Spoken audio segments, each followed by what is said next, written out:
So it's a pretty old tradition on this channel that after every season, as more and more miraculous powers are revealed and shown off over the course of the season, that we refresh our rankings for each of the powers and come up with a brand new list with the information that we have thus far. So welcome back to All Miraculouses Ranked, Season 5 edition. Okay, so for this edition, we gotta set out some ground rules for what's good and what's not. Alrighty, so we're not looking at the actual characters here, not the actual heroes, just their potential power set. Each hero is alone, they're battling some sort of villain, so either an akumatized person, a senti monster, or a miraculous villain, with no outside help or allies. And on top of that, they have access to their full adult powers, as in, they can spam their abilities with no need to reset the miraculouses and retransform. Okay, so seems fair? Rules established? If so, let's go. So we'll begin with our low tier. At this stage, I do think that all the miraculouses are pretty good, and they have pretty decent basic power sets. But you know, some are just better than others. And I mean, I think the worst for this set of rules is the eagle. The weapon, a bull roarer, sure, nothing special. And the power, liberation, is shooting out a feather that frees people of personality traits that prevent them from reaching their full potential. Pretty interesting power. So immediately, if you're up against a miraculous villain or a senti monster, good game. See ya. Gonna be much harder to do anything of value. Imagine using your power on a villain and it just ends up helping them reach their full potential to beat your ass. That'd be pretty embarrassing. And on top of that, I don't actually think it would do anything to a senti monster, and if it does, it would just do the same thing it does to the other types of villains. I mean, maybe it can turn back an akumatized villain, you know, inspire them to reject the akuma, but we've never actually seen it do that. We only saw it work on those randoms from the finale who were being possessed by the rings, so, If we're being generous, it's a one-hit KO to an akumatized villain. But I guarantee it does nothing against anybody else, which means you're gonna have to rely on your weapon alone, which is not ideal. Especially since literally everybody else you could fight is gonna have some sort of power to fight you. But that's just the generous version of this, because there's also the potential of the magic of the butterfly miraculous, the akumatization power, not actually allowing the eagle to override it like this. And if that's the case, then this is legit just useless. And in some instances, it simply makes your enemy actively stronger. So I think in the end, it's pretty clear that in many instances, this power is going to go a long way to making your enemy actively stronger. And so on the balance of everything, it comes in last place. Bad luck, eagle. Bad luck.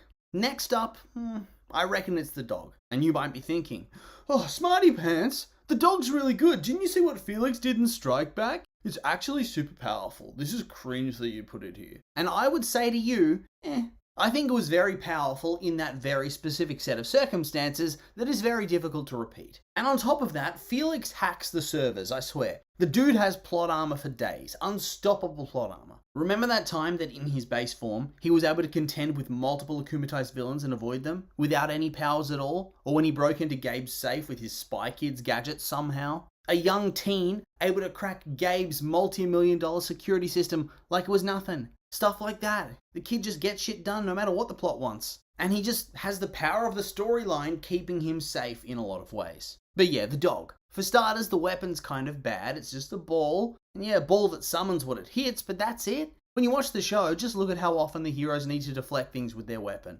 Basically, every villain you're going to come up against, at least sentis and the akumatized ones, usually shoot stuff at you. Good luck blocking that with your little ball. Yeah, being able to summon an item with the ball is useful to get the akumatized object or the senti controller or whatever. But it does require top tier accuracy and a bit of luck. And on top of that, the power doesn't even seem to be that fast. You can't spam it like you can with a bunch of the other powers because you actually only have the one ball and then you have to wait and you have to pick up the ball and you have to do the power and all of that. You can't just rapid fire this thing. You can't throw a bunch of balls and then summon everything back to you. So yeah, I don't see how it goes any higher than this. The power is honestly one that feels like they designed it with the big Felix moment in mind, and then they worked backwards and created it. And so the power set's very niche. I mean, it's god tier in certain situations, but as a support player, not the main event hero. So, bad luck dog. Maybe the goat up next. The brush weapon, pretty shit.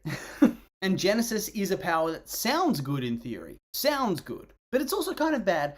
Look, you can create any object you desire, apparently. But it has to be mundane, so there's no magic. So I guess you could make a bomb or a gun, but I feel like that shit ain't even gonna work on the characters you'd be fighting against. And it's not like you can try to pull a Gabe and drop a nuke or a meteor, because remember, your character is supposed to be a hero. You can't just threaten people like that and say, oh, you'd better give up or I'm gonna drop a nuke on Paris that I just made. Oppenheimer. I mean, honestly, the GOAT seems like a great power if you're a villain or a terrorist. But as a hero fighting against other characters with actual powers, there's just so many better ones. Next up, and it is honestly already getting a bit tougher now, because once you remove that time limit and allow everybody the chance to just use their powers without any limits at all, everybody becomes so much stronger. All the powers become so much more useful.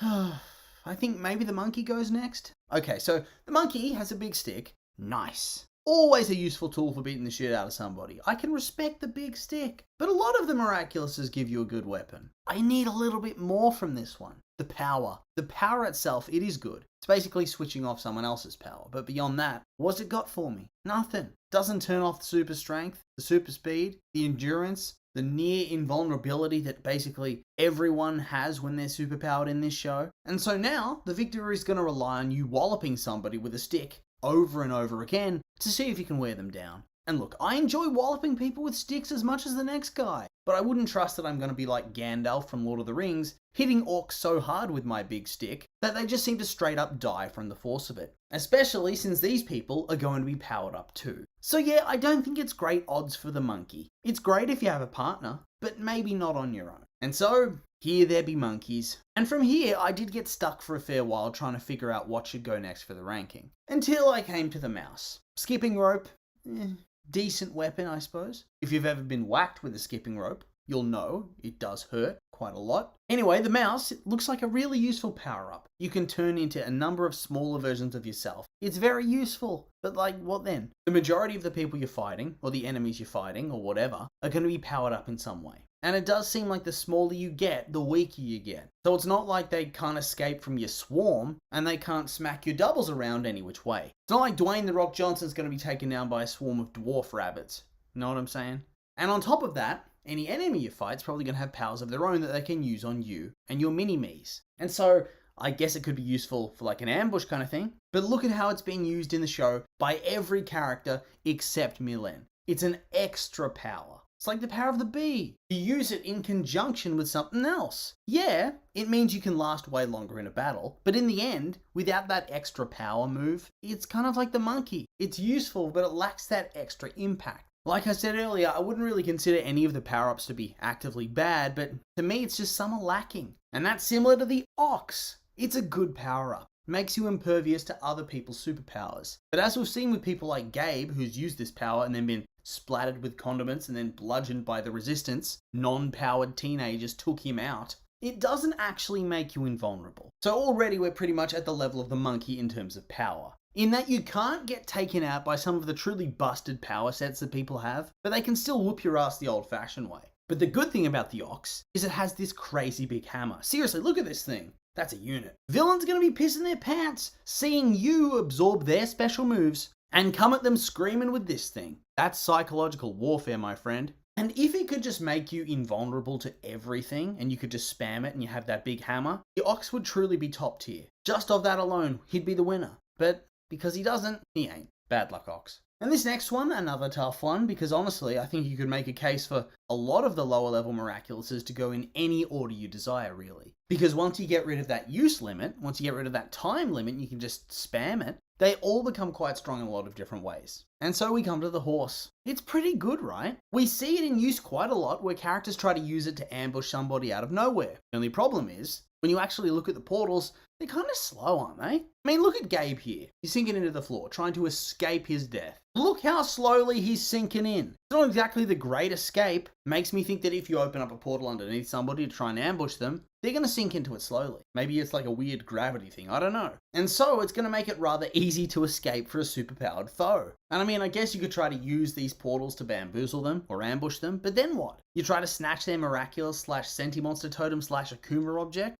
Maybe it could work, but I wouldn't bank on it. You're just teleporting around. I think it'd actually be really difficult to use properly. And what's the weapon? A horseshoe, cringe. With another power being used with it, like venom, this one would soar up the charts, but on its own, I don't know, it's kind of vanilla, it's kind of basic. I don't rate it all that highly. Okay, so next up, winning the most improved award is the pig. I know, usually that's at the bottom of my list. And look, it does have a shit tier weapon, a tambourine. Really? That's what we're going with here, tambourine? But the power, once I was a hater. I thought this was perhaps the worst of all the powers, or among the worst. But this is actually one that I feel like has some of the most versatility in trapping people. It lets you show people their deepest wish, which in turn, pretty much sends them on a hallucinogenic trip where they fully live out their fantasies. And it takes a Chad tier force of will, like ladybugs, to bust out of that. And since Marinette's kind of written to be a plot-armored aberration of a person, the top-tier hero, as it were, I feel like your average schmuck,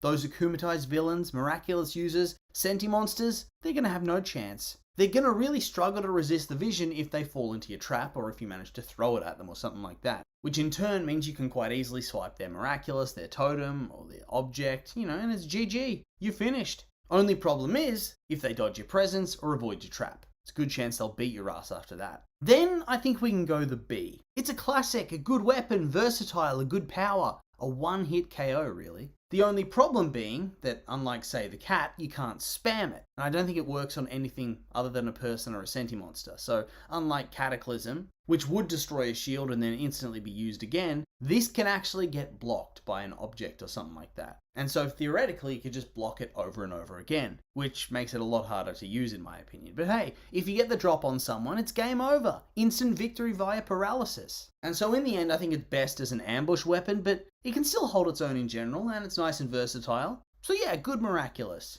But some of them are still just straight up broken when you think about it. So I'm not really sure how you could get this one higher up. And so for the last of the reasonable power sets, I think we'll go with the turtle. The best offense is a good defense. Has a big old shield with which you can roleplay as Captain America and wallop some fools. And it also has a magic nigh unbreakable shield, which you can use to save yourself if things are getting a bit hectic, or to trap an enemy or enemies inside it. And if somebody does break it, well, what do you know? You can just use it again instantly. And we see Gabe do this quite a lot in the final battle itself. Makes him very hard to beat, kind of frustrating. And thus, I think the turtle, despite not being overly flashy or insanely powerful, is still one of the better miraculouses that actually has, well-written power sets, non-broken ones. And so, here we arrive. The really insanely powerful stuff. We'll go with the dragon first. For starters, a great weapon, a sword. You can't go past a sword, so that's already a good start. But then the power's also just really good. One of the most versatile. You become a living lightning blast, living wind, or living water. And I don't think I really need to explain why those are good attributes to have, although the lightning especially would be absurdly strong to use against, anybody. I don't care how superpowered you are, getting continually zapped with lightning is enough to ruin anybody's day. Might even be enough to fry their idol or their item or their miraculous if you do it enough. I mean, definitely for those first two. You can literally throw them on the ground, we see that in the show, and they break, and it's over. They're so fragile, I think lightning would definitely do the job. On top of that, you become almost impossible to hit. And like the rest, there's no time limits here. So yeah, all hail our Lord and Savior, the Lightning Dragon. And then next up, it's the miraculous of the snake. Now the weapon here is ass. Seriously, a liar. Gonna sing me to death with that, mate? But the power itself is pretty good. Since you never have to transform back, you can always just keep it active. Keep redoing it if you run out of time. Waiting for that fateful moment where you have to scoot back in time 5 minutes to adjust your plans and try again, try again, try again. And in that way, it's a very strong miraculous to use. However, there is a flip side to this that I don't think is ever really addressed all that much. You need to be very good at remembering the exact sequence of events that you need to win on the fly and adapting. And I feel like if you're in an extended one-on-one brawl, that becomes a lot harder because you're going to go back in time 5 minutes to a different part of the fight that you might not remember very well. Whoops. And on top of that, you kind of have to win without any powers. You just get to keep repeating yourself with no allies and no real weapon. And that's also whilst trying to avoid getting taken down before you can actually use the power to zip back in time. Because a lot of these villains do have one-hit KO type of moves. So yeah, it is good, but doesn't really hit that top echelon of ridiculousness. It's still ridiculous, don't get me wrong. But I just feel like it would be a bit too hard to use, so here it stays. Next up, we'll go with the fox. A classic. The illusion miraculous. True. The fox, the weapon, a flute, not Not really in the top tier as weapons go, but, as someone who's been hit on the head with a flute once in high school, it does hurt. But regardless, at this stage, who gives a shit about the weapons? They're sort of superfluous once you get to these real giga tier powers. Here, we have illusion, which lets you summon an illusion, which already, just in its base form, truly absurdly powerful. But now without the time limit, which I presume would allow you to potentially use it multiple times to stack different illusions, and create a world that would just melt your enemies' minds as you slowly either wear them down, or just lead them into the most glorious trap of all time. Truly, a god tier power set right here. And yeah, I know, I'm saying god tier a lot, but it's true. And yet there's more that are above this. Because next we come to an old classic, the cat. Yeah, it is honestly a bit basic, but it has the extender pole, which is one of the best weapons, let's be real, and Cataclysm. Such a versatile move, like seriously, especially if you can just spam it. You can destroy obstacles, create escape routes, drop rubble on your enemies, kill people. And I assume that whilst a Sentimonster can tank a single Cataclysm, if you keep doing it over and over again, it would probably straight up die. And whilst a hero probably isn't going to cataclysm somebody that's been powered up or has been akumatized, it's still a useful power that can bust through literally any obstacle that's put in front of you. Hell, the only reason I didn't put this even higher up is because I don't think we ever get any confirmation that the cat miraculous is just like the ladybug miraculous and the butterfly, in that it's only limited by the user. So, theoretically, you'd think maybe cataclysm bullets or something like that, you could shoot it out of the ring, like Cat Blanc does. I think that'd be pretty awesome. And I theorise that this sort of stuff is actually quite possible, but since it's not been confirmed, we haven't seen Adrian do anything or talk about it. For now, it stays here, and Tiger goes higher. Because I mean, look at this. Unlimited falcon punches with a pretty decent weapon? Seriously, look at this punch. Look at this. Even the weak pleb dudes from the finale were able to destroy a skyscraper with one hit. That's tough. But if you are using the Tiger, you can just spam this punch. Do it endlessly to your enemy until they submit. Damn.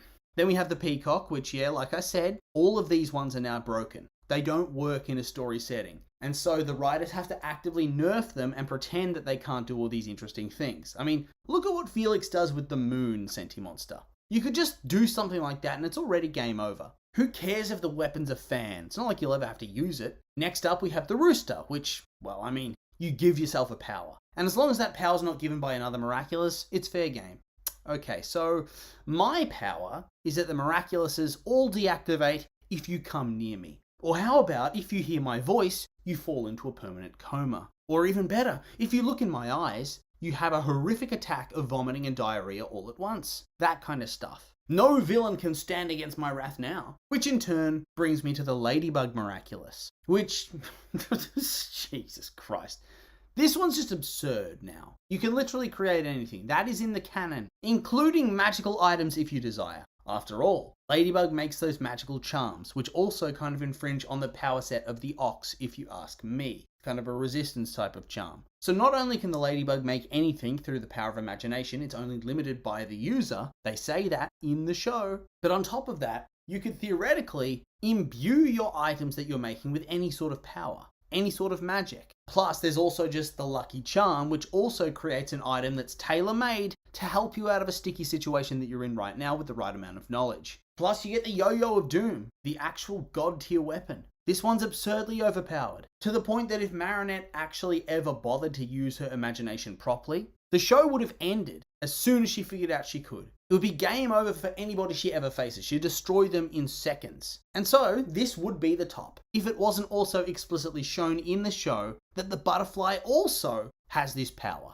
in that the only limit on the butterfly miraculous is the one that the user puts upon themselves. So, theoretically, if you strip yourself of all limits, could you not send out numerous Akumas all at once and just build your own private little army with heaps of different powers? Send them all out to just clap everybody's cheeks? Does Gabe just forget he can do that? Or is he just an idiot? Huh? He's just going to send out Mega Kumas to one person instead? Okay.